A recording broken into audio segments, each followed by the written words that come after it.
அல் பக்கரா மதீனாவில் அருளப்பட்டது. வசனங்கள் 286. அளவிலா கருணையும் இணையிலா கிருபையும் உடைய அல்லாவின் திருப்பெயரால். வசனங்கள் 19 20 வரை. அல்லது இவர்களுடைய உவமானம் இவ்வாறு இருக்கிறது: வானத்திலிருந்து கடும் மழை பொழிந்து கொண்டிருக்கிறது, அத்துடன் காரிருளும் இடியும் மின்னலும் உள்ளன.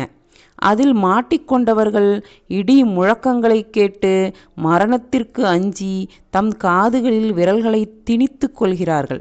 மேலும் சத்தியத்தை நிராகரிக்கும் இத்தகையோரை அல்லாஹ் எல்லா பக்கங்களிலிருந்தும் சூழ்ந்து கொண்டிருக்கின்றான்.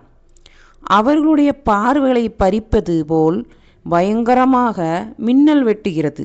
அவர்களுக்கு அது கொஞ்சம் ஒளி தரும் போதெல்லாம் அதில் சிறிது தூரம் அவர்கள் நடந்து செல்கிறார்கள். மேலும் இருள் அவர்களை சூழ்ந்து கொள்ளும் போது நின்று விடுகிறார்கள். இன்னும் அல்லாஹ் நாடினால் அவர்களுடைய கேள்வி புலன்களையும் பார்வைகளையும் முழுமையாக பறித்திருப்பான். நிச்சயமாக அல்லாஹ் எல்லாவற்றின் மீதும் பேராற்றல் உடையவனாய் இருக்கின்றான்.